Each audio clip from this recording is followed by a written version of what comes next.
Hello friends, मैं हूं अजय और आप सभी को हमारे यूट्यूब चैनल लर्नो क्लास में स्वागत है। इससे पहले हमारे चैनल का नाम ट्रिक्स ऑफ ऑल था, हमने उसे चेंज करके लर्नो क्लास रखा है क्योंकि हमारा जो वेबसाइट है वो लर्नो क्लास के नाम पे है। तो जो इस चैनल पे नए हैं उनको मैं बता दूं कि जो हमारा वेबसाइट है उसका नाम है learnoclass.com। इसमें आपको क्लास 8 से लेकर 12 तक का साइंस और मैथ का सॉल्यूशन और नोट्स दोनों मिल जाएंगे और आपको एमसीक्यू क्वेश्चन का मॉक टेस्ट भी मिल जाएगा ऑनलाइन। ठीक है, आप वहां जाके ऑनलाइन टेस्ट दे सकते हैं। ठीक है, तो आज हम पढ़ने वाले हैं कि जो झारखंड सरकार द्वारा मॉडल प्रश्न पत्र जो जारी किया गया था उसी बेसिस पे मैं आप लोग के लिए एक प्रैक्टिस टेस्ट लेके आया हूँ। ठीक है, ये पहला है और इसके बाद मैं और 10 कम से कम 10 सेट तो लेके आऊँगा। तो जितने भी क्वेश्चन आपके बनेंगे वो सारे कवर हो जाएंगे। ठीक है, और एग्ज़ाम में अगर पूछा जाए क्वेश्चन तो आपसे छूटे ना। ठीक है, तो अगर आप इस चैनल पर नए हैं तो चैनल को सब्सक्राइब करो, लाइक करो और दोस्तों में भी शेयर करो ताकि मैं इसका अगला सेट लेके आऊँ तो आप लोग को पता चल सके और आप ये क्वेश्चन ले सको। ठीक है, और वीडियो के अंत में मैं आपको इस टेस्ट का जो भी क्वेश्चन है हमारे 40 क्वेश्चन इसका मैं PDF दे दूँगा, तो आप प्रैक्टिस घर में भी कर सकते हो, कोई दिक्कत नहीं है। ठीक है, तो चलिए बढ़ते हैं आज की क्वेश्चन की ओर। ये रहा हमारा पहला क्वेश्चन। क्वेश्चन क्या बोल रहा है कि नीचे दिए गए अभिक्रिया में कौन सा पदार्थ ऑक्सीकृत हो रहा है। ठीक है, रिएक्शन क्या दिया है, मैग्नीशियम ऑक्साइड प्लस कार्बन का रिएक्शन हो रहा है, तो क्या बन रहा है, मैग्नीशियम प्लस कार्बन मोनोऑक्साइड ये बन रहे हैं। तो देखिए ऑक्सीकृत किसका हो रहा है, ऑक्सीकृत होना मतलब ऑक्सीजन का जुड़ना है ना, ऑक्सीजन का जुड़ना। किसमें जुड़ रहा है, ऑक्सीजन। देखिए ऑक्सीजन ऑक्सीकृत होना मतलब ऑक्सीजन का जुड़ना, या तो फिर अधातु का जुड़ना होगा या फिर हाइड्रोजन का हटना। तो ये क्या होता है, ऑक्सीकरण होता है। तो कौन ऑक्सीकृत हो रहा है भाई, तो देखिए कार्बन मोनोऑक्साइड ऑक्सीकृत हो रहा है ना, क्योंकि पहले ये कार्बन सिर्फ था। ठीक है, ये क्या बन गया, कार्बन मोनोऑक्साइड बन गया, CO बन गया, मतलब ऑक्सीजन इसमें जुड़ गया। तो हमारा आंसर क्या हो जाएगा, D हो जाएगा। ठीक है, चलिए बढ़ते हैं अगला क्वेश्चन की ओर। अब हमारा दूसरा क्वेश्चन बोल रहा है, देखिए दूसरा क्वेश्चन क्या बोल रहा है कि नीचे दिए गए समीकरण में किस प्रकार की अभिक्रिया हो रही है। नीचे दिए गए समीकरण में किस प्रकार की अभिक्रिया हो रही है। तो रिएक्शन क्या है कि Fe मतलब फेरस जो आयरन है हमारा, आयरन का रिएक्शन हो रहा है किसके साथ, कॉपर सल्फेट के साथ। ठीक है, और क्या बना रहा है, फेरस सल्फेट या फिर आयरन सल्फेट बोल सकते हैं आप, और कॉपर बना रहा है। तो क्या हो रहा है, देखिए ये डिस्प्लेस हो रहा है ना, डिस्प्लेस करने का मतलब विस्थापन हो रहा है। देखिए आयरन क्या किया, कॉपर को हटा के उसके जगह पे बैठ गया है ना, तो ये क्या हुआ, विस्थापन हो गया, मतलब उसको उठा के उसके जगह पे बैठ जाना है ना, तो ये क्या हो जाएगा, विस्थापन। इसलिए ये किस प्रकार का अभिक्रिया है, तो ये विस्थापन अभिक्रिया है। ठीक है, उसके बाद तीसरा क्वेश्चन क्या है हमारा, तीसरा क्वेश्चन बोला है कि नींबू में कौन सा अम्ल पाया जाता है। नींबू में कौन सा अम्ल पाया जाता है, बताइए आप लोग को पता है तो। देखिए नींबू में सिट्रिक अम्ल पाया जाता है, कौन सा, सिट्रिक अम्ल पाया जाता है। ठीक है, एसिटिक एसिड में कौन सा अम्ल पाया जाता है, एसिटिक एसिड में ये एसिटिक एसिड किस में पाया जाता है, तो सिरका में पाया जाता है। किस में, सिरका में, इसको आप लिख सकते हो, सिरका में क्या पाया जाता है, एसिटिक अम्ल पाया जाता है। ठीक है, और ये लैक्टिक एसिड, लैक्टिक एसिड किस में पाया जाता है, तो ये आपके दूध में पाया जाता है। किस में, दूध में पाया जाता है ना। ठीक है, तो और नींबू में कौन सा अम्ल पाया जाता है, हमारा क्वेश्चन क्या था कि नींबू में कौन सा अम्ल पाया जाता है, तो वो कौन सा है, साइट्रिक अम्ल है। ठीक है, ये हो जाएगा हमारा। अब चलिए बढ़ते हैं अगला क्वेश्चन की ओर। अगला क्वेश्चन हमारा क्या बोल रहा है कि मैग्नीशियम ऑक्साइड का रंग होता है, मैग्नीशियम ऑक्साइड का रंग कैसा होता है, जो मैग्नीशियम ऑक्साइड है उसका रंग कैसा होगा। ठीक है, तो मैग्नीशियम ऑक्साइड का रंग कैसा होता है, वाइट होता है, मतलब सफ़ेद होता है, सफ़ेद चूर्ण। जो मैग्नीशियम ऑक्साइड होता है तो वो कैसा होता है, सफ़ेद चूर्ण। जब जैसे मैग्नीशियम को जब जलाया जाता है तो उसका जो चूर्ण बनता है, ये हीट किया जाता है मतलब जलाया जाता है ना, तो क्या बनता है, मैग्नीशियम ऑक्साइड ये बनता है हमारा। ठीक है, तो ये कैसा होता है, वाइट होता है, सफ़ेद होता है। कैसा होता है, वाइट होता है, सफ़ेद होता है। ठीक है, तो हमारा ऑप्शन कौन सा हो जाएगा, डी नंबर, कौन सा, श्वेत चूर्ण, है ना, वाइट पाउडर बना रहा है। ठीक है, अब अगला क्वेश्चन क्या है हमारा, देखिए 5वां क्वेश्चन है। क्वेश्चन क्या बोला है कि प्लास्टर ऑफ पेरिस का रासायनिक सूत्र क्या है। प्लास्टर ऑफ पेरिस का रासायनिक सूत्र क्या है।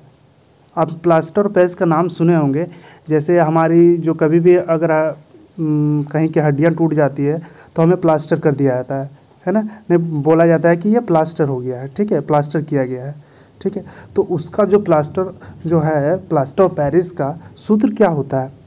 तो देखिए प्लास्टर ऑफ पेरिस का सूत्र क्या होता है, calcium sulphate into half H2O। क्या होता है, calcium sulphate into half H2O होता है। ठीक है, ये बनता कैसे है, तो ये जिप्सम जो होता है, जिप्सम का फॉर्मूला होता है आपका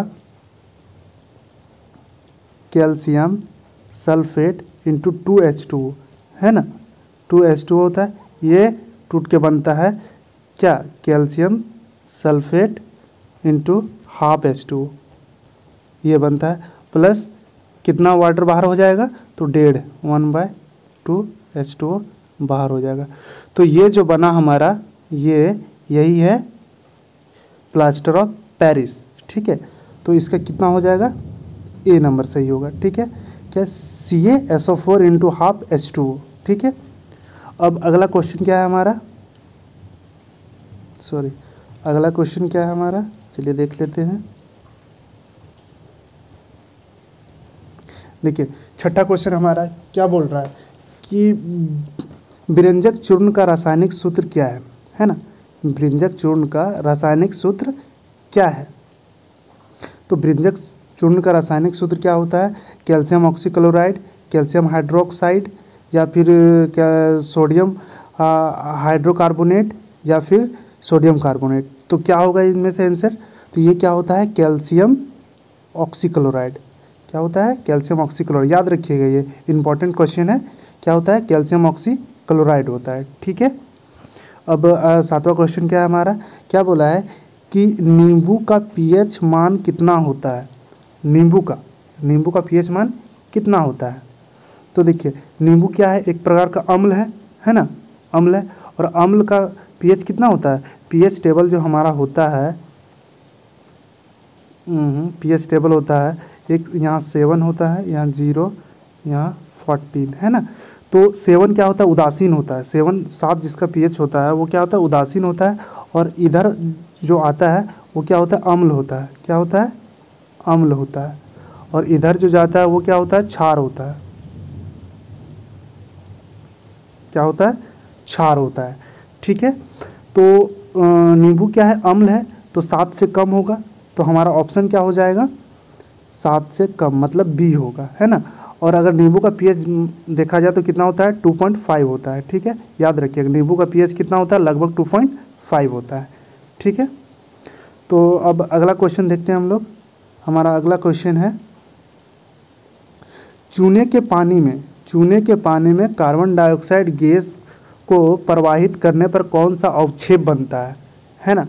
चूना का पानी जो होता है उसमें कार्बन डाइऑक्साइड गैस को प्रवाहित करेंगे तो कौन सा अवक्षेप बनेगा, मतलब पर्सिपिटेट, पीटी है ना, पीपीटी पर्सिपिटेट बनेगा। तो क्या बनता है, तो हमारा बनता है कैल्शियम कार्बोनेट बनता है। क्या बनता है, कैल्शियम कार्बोनेट, है ना। और चूना का क्या होता है, रासायनिक सूत्र क्या होता है आपको पता है, कैल्शियम ऑक्साइड होता है चूना का। ठीक है, और उसको अगर पानी में हम लोग ये घोलते हैं तो उसके बाद उसका क्या बन जाता है, वो कैल्शियम हाइड्रोक्साइड, कैल्शियम हाइड्रोक्साइड। ये आपका हो गया बुझा हुआ चूना, और ये हो गया बिना बुझा हुआ चूना। ठीक है, ये भी याद रखिएगा, ये आपका मतलब इम्पॉर्टेंट है, ये भी क्वेश्चन पूछ सकता है। ठीक है, तो अब बढ़ते हैं अगला क्वेश्चन की ओर। ये रहा हमारा 9वां क्वेश्चन। क्वेश्चन क्या बोल रहा है कि इनमें से किस धातु को चाकू से काटा जा सकता है। ठीक है, तो क्या क्या दिया है, सोडियम, मैग्नीशियम, एल्युमिनियम, कॉपर। तो किसको काटा जा सकता है भाई, तो वो आंसर हमारा है ए, किसको, सोडियम को। सोडियम क्या होता है कि बहुत प्रतिक्रियाशील होता है, मतलब सबसे ज़्यादा रिएक्टिव होता है। ठीक है, इनमें से तो सोडियम को हम लोग खुले में नहीं रख सकते। सोडियम क्या करता है कि अगर इसको हम खुले में छोड़ दें तो ये हवा में जो नमी है उसके साथ रिएक्शन करके ये आग लग सकता है, ठीक है। तो इसको हमेशा केरोसिन हो गया, इस ऐसे चीज़ों में इसको डाल के रखा जाता है ताकि ये मतलब रिएक्शन ना कर सके, ठीक है। और इसे हम आसानी से चाकू से काट सकते हैं, सोडियम को हम लोग आसानी से चाकू से काट सकते हैं, ठीक है। तो चलिए बढ़ते हैं अगला क्वेश्चन की ओर। अगला क्वेश्चन हमारा है ये वाला। क्या बोल रहा है कि इनमें से कौन सा धातु पानी के साथ अभिक्रिया नहीं करता है? बताइए, इनमें से कौन सा धातु है जो पानी के साथ अभिक्रिया नहीं करता है? देखिए, सोडियम तो करता है, एल्यूमिनियम हो गया, आयरन हो गया, कॉपर हो गया। तो बताइए इनमें से कौन सा धातु आपका अभिक्रिया पानी के साथ अभिक्रिया नहीं करेगा? तो ये आपका हो जाएगा कॉपर। कॉपर क्या होता है कि पानी के साथ अभिक्रिया नहीं करता है, इसीलिए पानी के टैंकों में देखिएगा कॉपर का लेयर चढ़ा होता है, ठीक है। तो क्या याद रखिएगा कौन सा धातु है? कॉपर। कॉपर क्या करता है? पानी के साथ अभिक्रिया नहीं करता है, ठीक है। तो हमारा ऑप्शन हो जाएगा डी, ठीक है। अब अगला क्वेश्चन हमारा है 11th। क्या बोल रहा है? इनमें से कौन सा धातु सबसे अधिक प्रतिक्रियाशील यानी रिएक्टिव है, ठीक है। क्या दिया है? सोडियम, आयरन, कॉपर और सिल्वर, ठीक है। तो क्या होगा, अभी हम लोग पढ़े कि सबसे ज़्यादा प्रतिक्रियाशील कौन होता है इनमें से? सोडियम, ठीक है। तो आंसर क्या हो जाएगा? ए, ठीक है। अब अगला क्वेश्चन हमारा, अगला क्वेश्चन बोल रहा है कि नीचे दिए गए तत्वों में अधातु की संख्या कितनी है? नीचे दिए गए तत्वों में अधातु की संख्या कितनी है? तो देखिए अधातु की संख्या कौन कौन है? देखिए, सोडियम हो गया आपका धातु हो गया, मैग्नीशियम आपका भी धातु हो गया, क्लोरीन अधातु है, एल्यूमिनियम भी धातु हो गया, ठीक है, ब्रोमीन अधातु है, नाइट्रोजन अधातु है, ऑक्सीजन अधातु है, देखिए कॉपर धातु हो गया, आयरन भी धातु हो गया, कार्बन अधातु है। तो अधातु कितने हैं हमारे? 1 2 3 4 5, टोटल हमारे कितने हैं? 5 हैं, ठीक है। टोटल अधातु कितने हैं? 5 है। तो आंसर क्या हो जाएगा? बी हो जाएगा, ठीक है। अब 13वां क्वेश्चन क्या बोल रहा है? अब बायोलॉजी का क्वेश्चन आ गया। तो देखिए क्वेश्चन क्या बोल रहा है कि श्वसन वर्णक किसे कहते हैं, ठीक है। श्वसन वर्णक किसे कहते हैं? तो याद रखिएगा श्वसन वर्णक किसे कहते हैं? हेमोग्लोबिन को कहते हैं, ठीक है। किससे कहते हैं? हेमोग्लोबिन को कहते हैं, ठीक है। जो मतलब हमारे ब्लड में खून के प्रवाह संचालन करता है, ठीक है। तो कौन होता है? हेमोग्लोबिन होता है, ठीक है। क्लोरोफिल तो जानते हैं कि ये पेड़ पौधों में जो प्रकाश संश्लेषण जो प्रक्रिया होता है उसमें होता है, ठीक है। और प्लेटलेट्स का भी रोल है, मैं बताऊंगा आगे, क्वेश्चन है इसका, ठीक है। तो इसका आंसर क्या हो जाएगा? 13 का ए होगा। क्या होगा? हेमोग्लोबिन, ठीक है। ये रहा हमारा अगला क्वेश्चन। क्वेश्चन क्या बोल रहा है कि निम्नलिखित में से किस जीव में स्वयं पोषी पोषण होता है, ठीक है। निम्नलिखित में किस जीव में स्वयं पोषी पोषण होता है? तो पहला है कवक, दूसरा है अमीबा, तीसरा है अमरबेल। तो देखिए कवक क्या हो गया? कवक भी तो परपोषी है, ठीक है। ये मृत और अपघटित पदार्थों से अपना भोजन करता है, ठीक है। अब आगे आपका अमीबा, अमीबा भी तो परपोषी है, ठीक है, ये कीड़े मकोड़े खाता है। और अमरबेल, अमरबेल भी तो परपोषी है क्योंकि ये दूसरे पेड़ पौधों के भरोसे पे रहता है। क्योंकि जैसे आम के पेड़ में देखिएगा कि वो एक घास के तरह लग जाता है ऊपर में, तो वो अपना भोजन क्या उस पेड़ से लेता है ना। तो इसका ऑप्शन क्या हो जाएगा हमारा? इसका आंसर हो जाएगा डी, इनमें से कोई नहीं, क्योंकि स्वयं पोषी पोषण इनमें से तीनों में से कोई नहीं है, ठीक है। तो अब देखते हैं अगला क्वेश्चन। अगला क्वेश्चन हमारा इस पे नहीं है,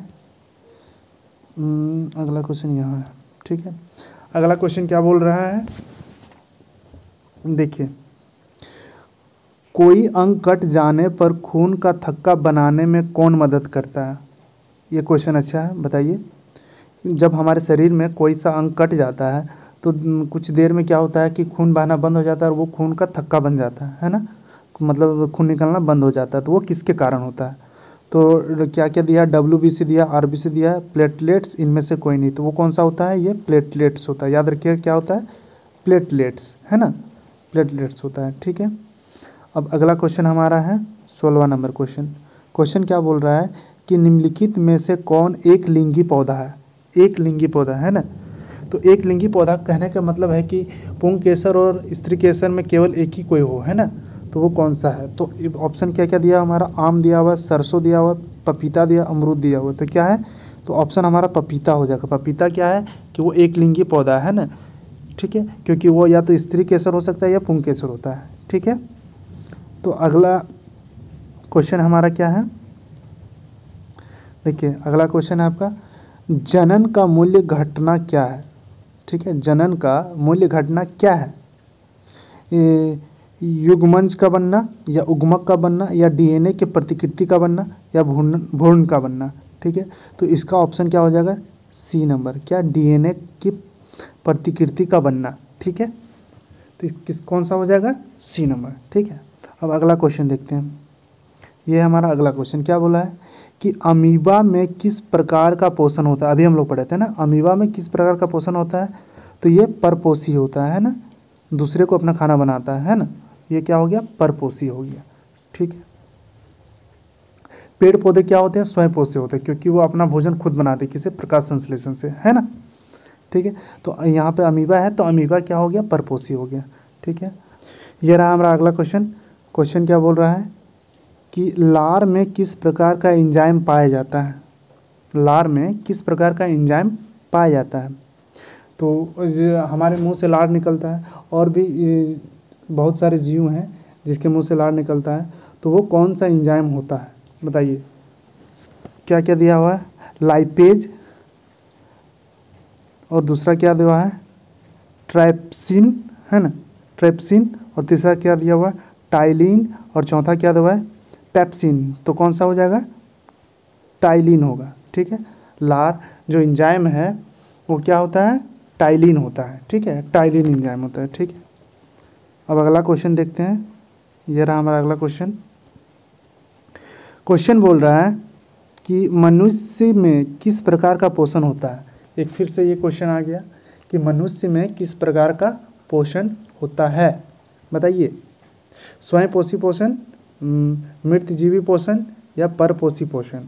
तो क्या होता है, परपोषी पोषण। हम लोग भी तो दूसरे के भरोसे हैं ना, खाना, पेड़ पौधे के भरोसे हम लोग भी तो रहते हैं। अगर अनाज नहीं हुआ तो हम भूखे मर सकते हैं ना, तो हम भी तो दूसरे पे डिपेंडेंट है ना।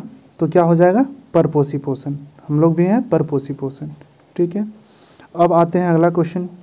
देखिए अगला क्वेश्चन है हमारा, पाचन प्रक्रिया में अमाशय में कौन सा प्रोटीन पाचन करता है, ठीक है। पाचन क्रिया में अमाशय जो है, अमाशय में कौन सा प्रोटीन क्या करता है, पाचन करता है, ठीक है। कौन सा बताइए, पीत, श्लेष्मा या पेप्सिन या हाइड्रोक्लोरिक अम्ल, बताइए।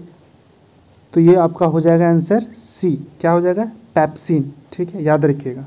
कौन सा, पाचन प्रक्रिया में अमाशय में कौन सा प्रोटीन पाचन करता है, मतलब कौन सा प्रोटीन यूज होता है पाचन, मतलब हम लोग कुछ खाते हैं तो पचता कैसे है, कौन सा प्रोटीन के कारण वो पचता है, तो वो क्या है, पेप्सिन, ठीक है।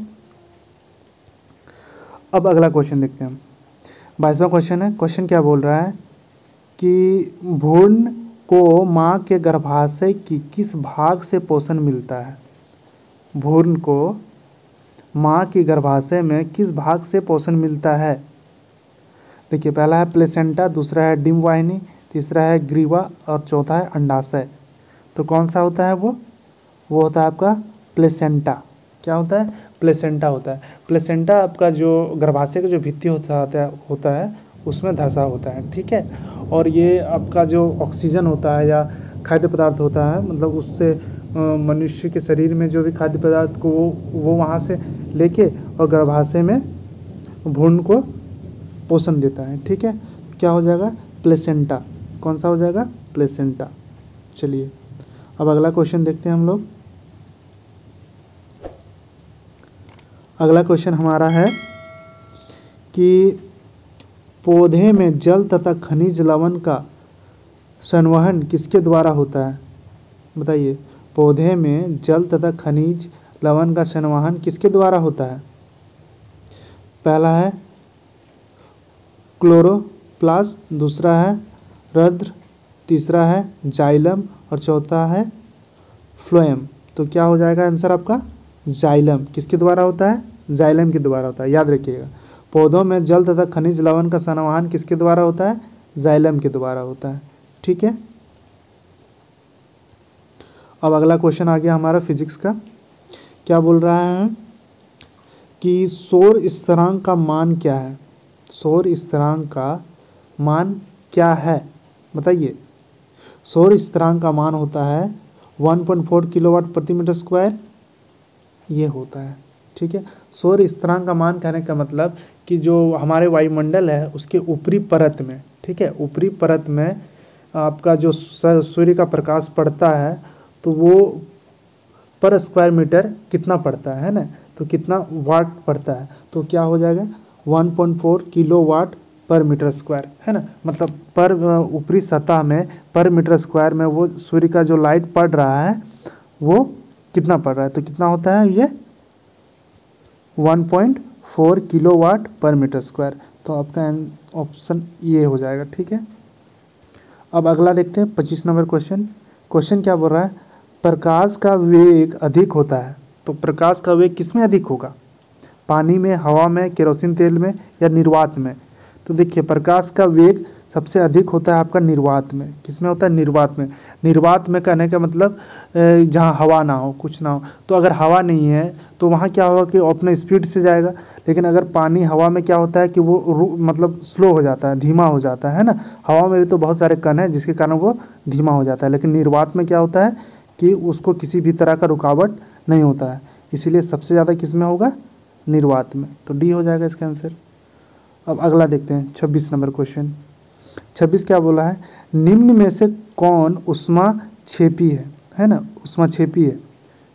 निम्न में से कौन ऊष्माक्षेपी है, तो ऑप्शन क्या दिया हुआ है, श्वसन, पाचन, उत्सर्जन, संवहन। ठीक है, तो क्या हो जाएगा हमारा आंसर, तो देखिए हमारा आंसर हो जाएगा पाचन।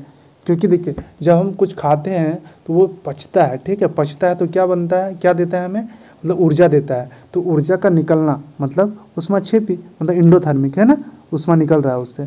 तो हमारा क्या हो जाएगा आंसर, बी नंबर, पाचन।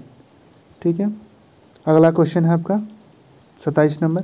क्या बोला है, किसी अवतल लेंस की दूरी हमेशा होती है, किसी अवतल लेंस की दूरी हमेशा क्या होगी, नेगेटिव होगी। क्या होगी, नेगेटिव। और उत्तल लेंस की क्या होता है, पॉजिटिव होता है। उत्तल लेंस का पॉजिटिव होता है और अवतल लेंस का नेगेटिव होता है। ठीक है, तो इसका आंसर क्या हो जाएगा, डी। ठीक है, अब देखते हैं अगला क्वेश्चन। क्या बोला है, जैविक गैस का मुख्य घटक क्या है। जैविक गैस, है ना, जैविक गैस का मुख्य घटक क्या है, तो जैविक गैस का मुख्य घटक क्या है, मीथेन गैस है।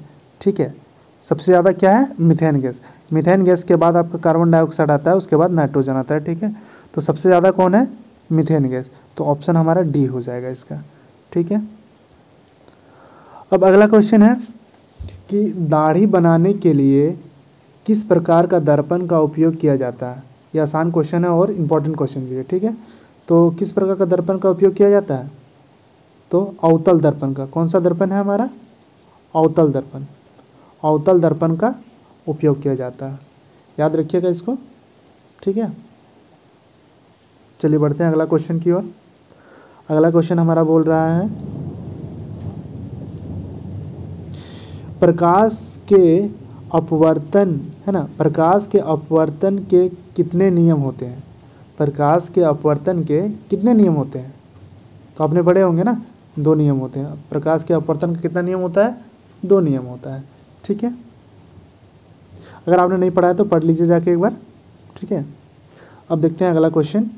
क्वेश्चन क्या बोल रहा है, किसी गोलीय दर्पण का वक्रता त्रिज्या 30 सेंटीमीटर हो तो उसका फोकस दूरी होगा, कितना होगा भाई बताइए। अच्छा, इसका ऑप्शन पूरा नहीं दिख रहा है ना, 1 मिनट, ये रहा आपका पूरा ऑप्शन। ठीक है, क्या बोला है, किसी गोलीय दर्पण का वक्रता त्रिज्या 30 सेंटीमीटर है तो उसका फोकस दूरी होगा, कितना होगा उसका फोकस दूरी बताइए।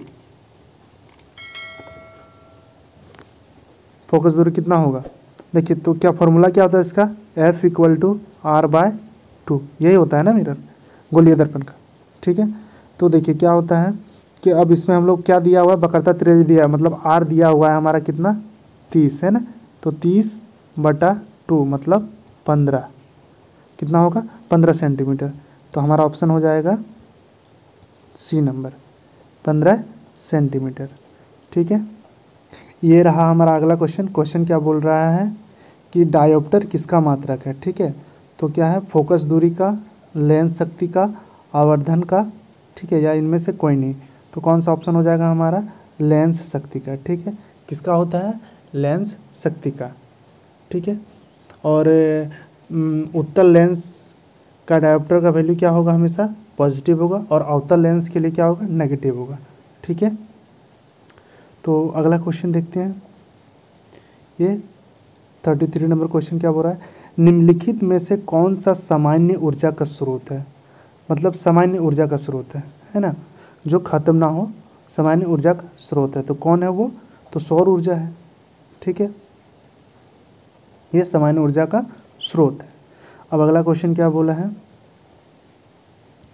देखिए, पवन ऊर्जा का उपयोग करने के लिए हवा की चाल कम से कम कितनी होनी चाहिए। पवन ऊर्जा का उपयोग करने के लिए हवा की चाल कम से कम कितनी होनी चाहिए, 20 किलोमीटर प्रति घंटा, 25 किलोमीटर प्रति घंटा, 15 किलोमीटर प्रति घंटा, या 20 मीटर प्रति घंटा। तो सी नंबर आंसर होगा, 15 किलोमीटर प्रति घंटा। अगर 15 किलोमीटर प्रति घंटा से कम रफ्तार से अगर हवा चल रही है तो पवन ऊर्जा का वो मतलब उपयोग नहीं कर सकते, मतलब बिजली उत्पन्न नहीं होगी, कम हो। वो डायनामो घुमाने के लिए कम से कम 15 किलोमीटर प्रति घंटा के स्पीड से आपको हवा का चलना ज़रूरी है, ठीक है। तो चलिए अगला क्वेश्चन क्या है हमारा, निम्नलिखित में से कौन सा नवीकरणीय ऊर्जा का स्रोत है, मतलब भविष्य के लिए जो ऊर्जा का स्रोत है वो क्या है, सेम सौर ऊर्जा ही है, क्योंकि पेट्रोल भी एक दिन ख़त्म हो जाएगा, कोयला भी ख़त्म हो जाएगा, ये सीएनजी भी ख़त्म हो जाएगी, लेकिन सौर ऊर्जा कभी ख़त्म नहीं होगा, ठीक है। तो हमारा ऑप्शन क्या हो जाएगा, बी नंबर, ठीक है। अब अगला क्वेश्चन क्या है हमारा, उस दर्पण का नाम बताइए जो किसी वस्तु का सीधा और बड़ा प्रतिबिंब बनाता हो, है ना, या दे सकता है, बड़ा प्रतिबिंब दे सकता है। तो वो कौन सा दर्पण है, तो वो अवतल दर्पण है, ठीक है, सीधा और बड़ा प्रतिबिंब देता है ना। इसका यूज़ जैसे गाड़ी के हेडलाइट के रूप में जो होता है उसमें किया जाता है ना। ये रहा हमारा अगला क्वेश्चन। क्वेश्चन क्या बोल रहा है कि सामान्य नेत्र की दूरी बिंदु क्या है, सामान्य नेत्र की दूरी बिंदु क्या है। तो कितना होता है, 25 सेंटीमीटर, है ना, कितना होता है, 25 सेंटीमीटर, याद रखिएगा। सामान्य नेत्र की दूरी बिंदु क्या होती है, 25 सेंटीमीटर, ठीक है। अब अगला क्वेश्चन हम देखते हैं। अगला क्वेश्चन क्या बोल रहा है हमारा, किसी गोलीय दर्पण की फोकस दूरी का मान 20 सेंटीमीटर है तो वक्रता त्रिज्या होगा, वक्रता त्रिज्या कितना होगा बताइए। किसी गोलीय दर्पण का फोकस दूरी का मान 20 सेंटीमीटर है तो वक्रता त्रिज्या क्या होगी, तो निकालिए इसको। देखिए क्या दिया है, फोकल दूरी दिया है, मतलब एफ दिया हुआ है हमारा 20 सेंटीमीटर, है ना, और एफ इक्वल टू क्या जानते हैं हम लोग, r/2 होता है। तो अगर ये 20 दिया हुआ है तो r बराबर क्या हो जाएगा, f इंटू 2, कहने का मतलब 20 इंटू 2 मतलब 40, कितना हो जाएगा 40, तो 40 सेंटीमीटर हो जाएगा। तो आंसर क्या है हमारा 40 सेंटीमीटर, ए वाला होगा, क्या होगा 40 सेंटीमीटर, ठीक है। अब अगला क्वेश्चन देखते हैं। ये रहा हमारा अगला क्वेश्चन। क्वेश्चन क्या बोल रहा है, दूरदृष्टि दोष को किस लेंस द्वारा दूर किया जा सकता है, दूरदृष्टि दोष को किस लेंस के द्वारा दूर किया जा सकता है, वो कौन सा है, उत्तल लेंस, है ना, उत्तल लेंस। दूरदृष्टि दोष को उत्तल लेंस का यूज़ करके हम लोग दूर कर सकते हैं, और निकट दृष्टि दोष को अवतल लेंस, ठीक है, याद रखिएगा। अब अगला क्वेश्चन हमारा क्या है, लास्ट क्वेश्चन है कि मानव नेत्र में जिस भाग पर किसी वस्तु का प्रतिबिंब बनता है वो क्या है बताइए। मानव नेत्र में जिस भाग पर किसी वस्तु का प्रतिबिंब बनता है वो क्या है, पुतली, दृष्टिपटल यानी कि रेटिना, या कॉर्निया, या तो परितारिता, ठीक है, परितारिका, ठीक है। तो इनमें से क्या होगा, तो बी नंबर होगा, कौन सा, दृष्टिपटल यानी कि रेटिना, रेटिना है, ठीक है, याद रखिए क्या है, रेटिना है। तो आपके 40 क्वेश्चन सब सॉल्व हो गए जितने भी थे। अब मैं अगला सेट लेके आऊँगा। तो अगर आप इस चैनल पे नए हो तो चैनल को सब्सक्राइब करो, लाइक करो और दोस्तों में शेयर करो, ताकि अगला जो भी इसका मैं मॉक टेस्ट लेके आऊँ या फिर ये प्रैक्टिस टेस्ट लेके आऊँ तो आपको मिल सके। ठीक है, तो चलिए मिलते हैं फिर अगले वीडियो में, तब तक के लिए बाय।